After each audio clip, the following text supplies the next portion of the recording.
Perkenalkan, dari kami di kelompok 1, pada kesempatan kali ini kami akan mempresentasikan penelitian geografi tentang pengaruh sea level rise di perkotaan Indonesia. Tapi sebelumnya perkenalkan, nama saya Zahwan dari absen 23. Nama saya Nur Hamzah dari absen 6. Saya Alam dari absen pertama.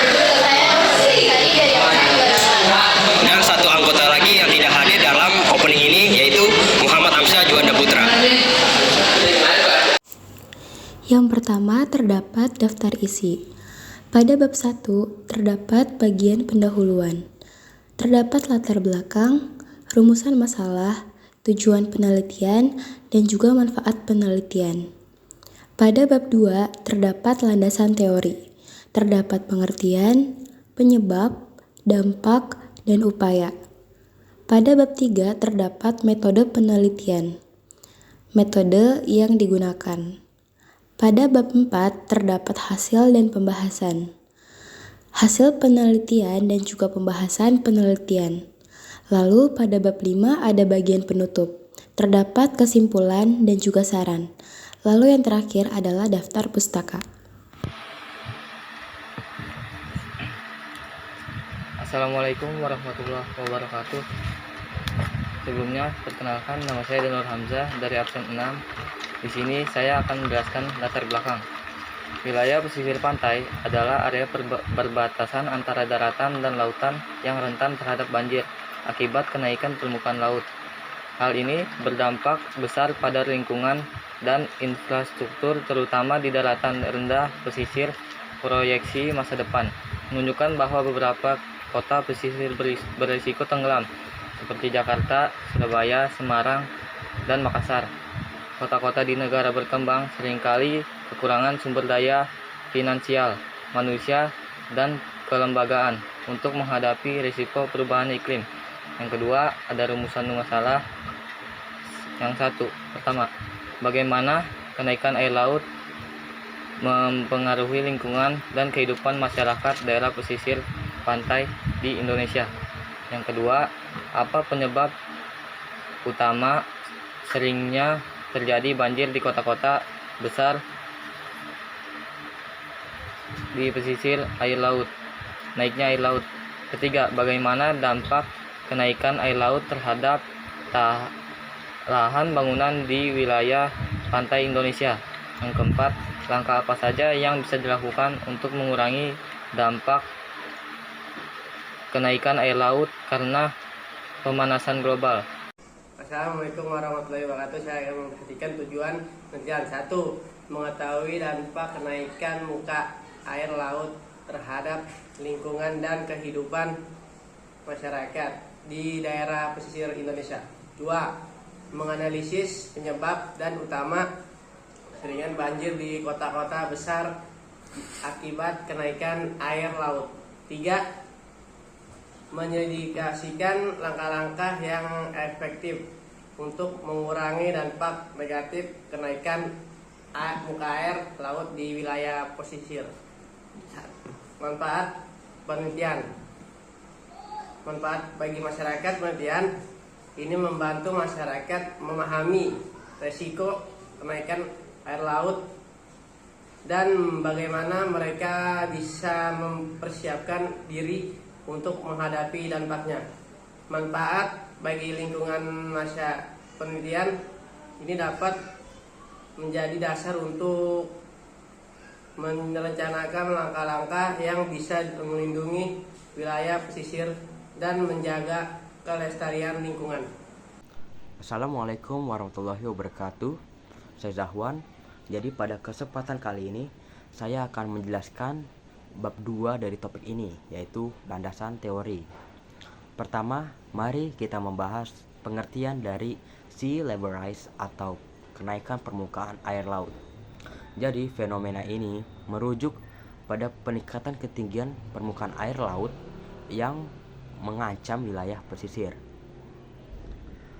Faktor penyebab utama dari fenomena ini yaitu pemanasan global dan aktivitas-aktivitas manusia yang berdampak negatif pada lingkungan. Selanjutnya, mari kita bahas apa sih penyebab dari kenaikan permukaan air laut ini? Pertama itu karena pemanasan global. Kenaikan suhu global ini memicu mencairnya es di kutub sehingga volume air laut itu bertambah. Penyebab utama kedua yaitu aktivitas manusia. Apa sih aktivitas manusia yang berdampak negatif pada lingkungan? Contohnya penggunaan pabrik yang berlebihan, menggunakan bahan fosil seperti naik motor, naik mobil, dan pembangunan di wilayah pesisir. Semua itu menyebabkan emisi gas rumah kaca. Selanjutnya yaitu apa dampak dari kenaikan permukaan laut ini? Jadi dampak permukaan air laut ini ada 5. Pertama, hilangnya pulau-pulau kecil yang perlahan tenggelam. Kedua, banjir bakal sering terjadi di wilayah pesisir. Ketiga, erosi pantai. Apa itu erosi pantai? Jadi pasir yang ada di wilayah pesisir itu akan lama-kelamaan mundur.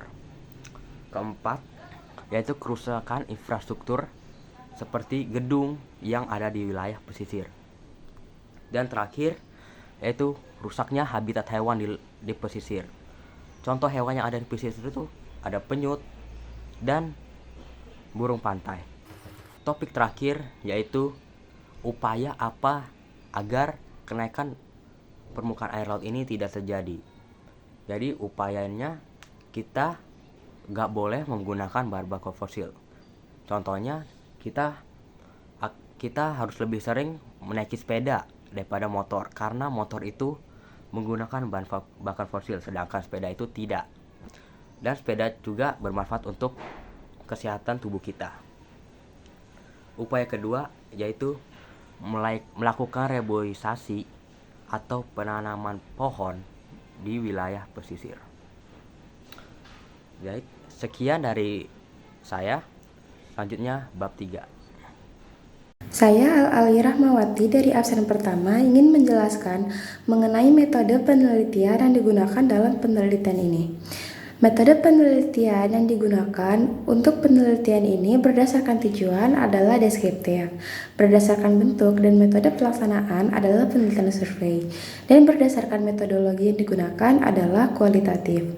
Oleh karena itu, metode yang digunakan dalam penelitian ini adalah survei kualitatif dengan menggunakan metode deskriptif. Penelitian kualitatif adalah proses penelitian yang menghasilkan informasi deskriptif berupa kata-kata tertulis dengan observasi perilaku sebagai sumber data utama.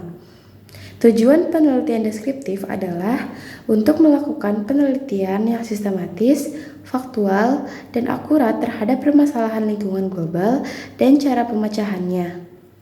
Selanjutnya ada hasil penelitian.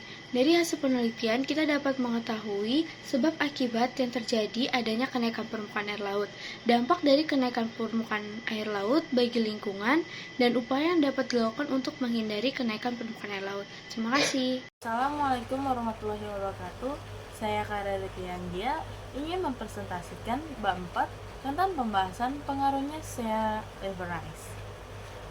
Pada abad 21, umat manusia telah memasuki kehidupan yang modern dan kompleks. Hampir semua kegiatan sehari-hari dari berbagai bidang dilengkapi dengan bahan dan peralatan yang canggih dan terbarukan karena kemajuan teknologi dan ilmu pengetahuan. Dengan kata lain, manusia kini telah memasuki era globalisasi.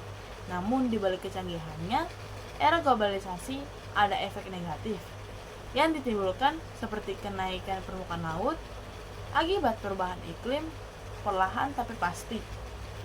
Perubahan iklim akan terjadi yang menyebabkan naiknya permukaan air laut dan dapat menimbulkan banyak masalah bagi keberlangsungan dan kelangsungan hidup manusia dan lingkungan di bumi. Falconsari, jadi kesimpulannya adalah pemanasan global atau biasa dikenal sebagai global warming membawa banyak perubahan pada lingkungan. Salah satu dampak dari pemanasan global yaitu perubahan iklim yang dimana terjadi kenaikan muka air laut.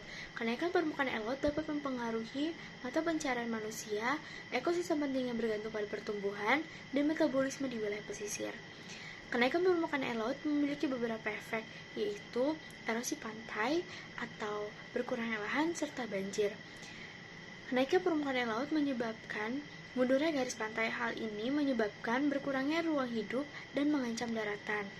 Efek samping yang terjadi pada area produksi seperti sawah dan pabrik dapat mempengaruhi sumber daya air tawar.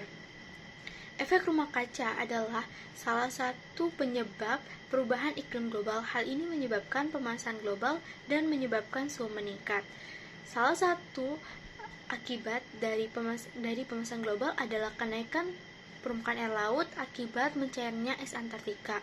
Untuk mengatasi fenomena kenaikan permukaan laut, kita dapat mengembangkan strategi untuk menangani masalah lingkungan untuk memperlambat pemanasan global dengan cara menanam pohon, mengonsumsi lebih sedikit bahan bakar, serta menghemat listrik. Sekian, terima kasih. Selanjutnya ada bagian saran. Terdapat 2 saran, yaitu dari peneliti dan juga dari kelompok kami. Yang pertama, saran dari peneliti. Saran dari peneliti adalah menanam pohon untuk mengurangi pemanasan global. Kemudian, mulailah membangun taman vertikal di dekat gunung pencakar langit untuk langkah selanjutnya. Selain itu, juga dimungkinkan melalui restorasi taman kota di Jakarta. Kemudian, akan ditanam mangrove di sepanjang pantai Jakarta untuk mengurangi gesekan dan membuat kawasan Teluk Jakarta lebih indah. Mengurangi laju pemanasan global adalah dengan mengurangi penggunaan bahan bakar fosil, meningkatkan laju deforestasi, dan minimalisir kegiatan produksi lainnya yang mengakibatkan peningkatan emisi gas rumah kaca yang berlebihan, penebangan hutan, pembangunan infrastruktur di daerah pesisir, dan aktivitas industri berkontribusi terhadap peningkatan emisi gas rumah kaca, mempercepat pemanasan global. Yang kedua, ada saran dari kelompok kami, yaitu melakukan upaya yang dapat mengurangi emisi gas efek rumah kaca dengan melakukan penghijauan, menghemat energi, mengurangi penggunaan transportasi yang dapat mencemari lingkungan, serta memiliki kesadaran diri untuk melakukan upaya-upaya agar tidak terjadi pemanasan global, di mana pemanasan global dapat mengakibatkan kenaikan air laut. Dan selanjutnya ada daftar pusaka dari materi yang kelompok kami ambil.